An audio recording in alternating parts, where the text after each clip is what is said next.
Hi friends, welcome to 5 minutes சமையல். இன்றைக்கி நம்ம கடலை மாவு தோசை எப்படி செய்கிறதுன்னு பார்க்க போகிறோம். நம்ம வீட்டில் இருக்கக்கூடிய பொருள் வச்சு ரொம்ப சிம்பிளாக ஈஸியாக எல்லாருமே செய்யலாம். மெயினாக பிகினர் கூட ரொம்ப ஈஸியாக அந்த கடலை மாவு தோசையை செஞ்சிடலாம்.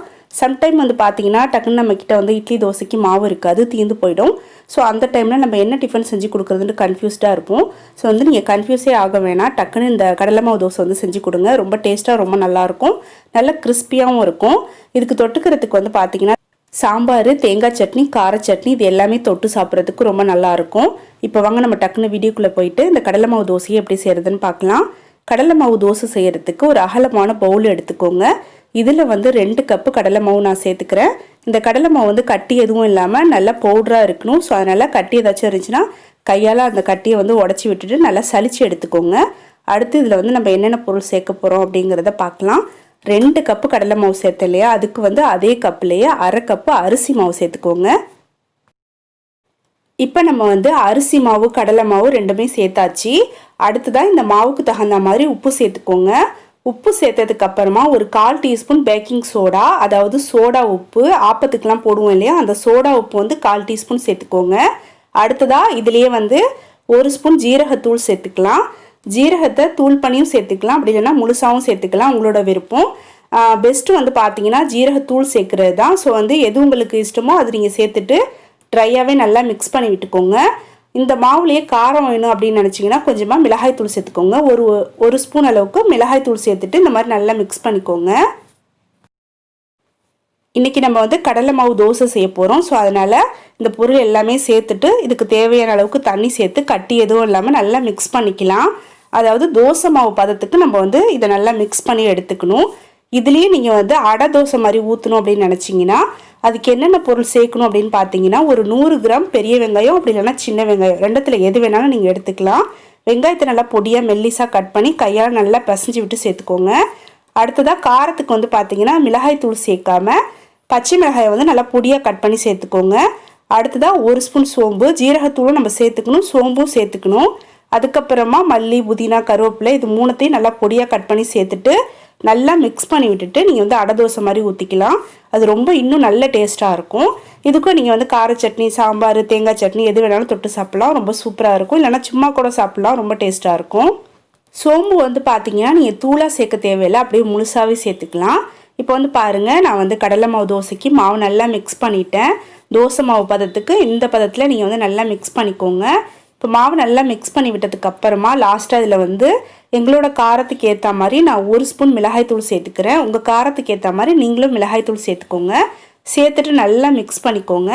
மிக்ஸ் பண்ணிவிட்டு ஒரு 5 நிமிஷம் மட்டும் அப்படியே இருக்கட்டும். ஒரு 5 நிமிஷத்துக்கு அப்புறமா நம்ம டக்குன்னு தோசை ஊற்றி எடுத்துக்கலாம். 5 நிமிஷம் வச்சா போதும், ரொம்ப நேரம் வைக்க தேவையில்லை. இப்போ ஸ்டவ் ஆன் பண்ணிவிட்டு தோசைக்கல் வச்சுருக்கிறேன், அது நல்லா சூடாகிடுச்சு. இப்போ கொஞ்சமாக மாவு எடுத்து நல்லா மெல்லிசாக தோசையை தேய்ச்சி எடுத்துக்கலாம். நீங்கள் எந்த அளவுக்கு மெல்லிசாக வேணாலும் தேய்ச்சி எடுத்துக்கலாம். மாவு சுருண்டு வராது, நல்லாவே உங்களுக்கு தோசை தேய்க்கிறதுக்கு வரும். தோசைக்கல் பார்த்தீங்கன்னா நார்மல் ஹீட்டில் தான் இருக்கணும். ரொம்ப ஹீட்டாக இருந்துச்சுன்னா நம்ம எந்த விதமான தோசை ஊற்றினாலும் அது சுருண்டுட்டு போயிடும். ஸோ அதனால் நார்மல் ஹீட்டில் இருக்கிற மாதிரி பார்த்துக்கோங்க.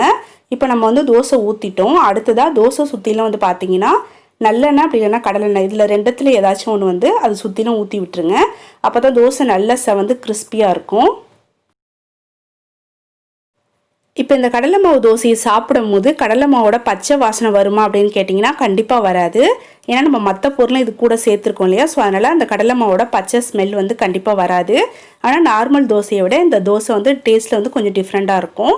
இப்போ தோசை ஒரு பக்கம் நல்லா செவந்துருச்சு. ஸோ இன்னொரு பக்கம் திருப்பி போட்டுட்டு அடுத்து இன்னொரு 1 ஸ்பூன் ஆயில் சேர்த்துக்கிறேன். சேர்த்துட்டு நல்லா கிறிஸ்பியாக இது செவர விட்டு எடுத்துக்கலாம்.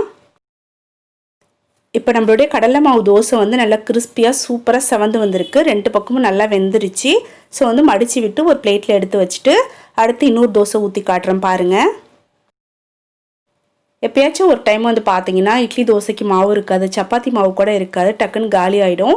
ஸோ அந்த மாதிரி டைமில் நீங்கள் இந்த மாதிரி கடலை மாவு தோசை செஞ்சு கொடுக்கலாம், ரொம்ப நல்லாயிருக்கும். டக்குன்னு ஈஸியாகவும் செஞ்சிடலாம். இந்த மாவை நம்ம புளிக்கலாம் வைக்க தேவை கிடையாது. உடனே கரைச்சி ஒரு 5 நிமிஷம் வச்சா மட்டும் போதும். அதுக்கப்புறம் நம்ம கடகடன்னு தோசை சுற்ற வேண்டியதான். நீங்கள் 5 நிமிஷம் வச்சே ஆகணுமா அப்படின்னு கேட்டிங்கன்னா அப்படிலாம் ஒன்றும் கட்டாயம் கிடையாது. நீங்கள் உடனே கூட மாவை நல்லா மிக்ஸ் பண்ணிவிட்டு தோசை சுடுறதுக்கு ஆரம்பிச்சிடலாம். ஒரு 5 நிமிஷம் வச்சோம் அப்படின்னாக்கா நம்ம சேர்த்துருக்க எல்லா பொருளுமே நல்லா மிக்ஸ் ஆகி டேஸ்ட்டு கொஞ்சம் நல்லாயிருக்கும். ஸோ அதனால தான் ஒரு 5 நிமிஷம் வைக்க சொன்னேன். 5 நிமிஷம் வைக்கிறதுக்கு உங்களுக்கு டைம் இல்லை அப்படின்னாக்கா நீங்கள் உடனே மாவை மிக்ஸ் பண்ணி தோசை செய்கிறதுக்கு ஆரம்பிச்சிடலாம். இப்போ தோசை வந்து சுட்டு முடிச்சாச்சு. சூப்பராக எல்லா தோசையுமே ரெடி ஆகிடுச்சு. அடுத்து சுட சுட எடுத்து சாப்பிட வேண்டியதுதான். இந்த தோசை சுடுறதுக்கு வந்து பார்த்தீங்கன்னா நார்மல் தோசைக்கல்லை விட இந்த மாதிரி நான்ஸ்டிக் தோசைக்கல் வச்சுக்கிட்டிங்கன்னா ரொம்ப ஈஸியாக இருக்கும். இப்போ வாங்க நம்ம சுட சுட தோசையை வந்து கார சட்னி வச்சு சாப்பிட்றலாம்.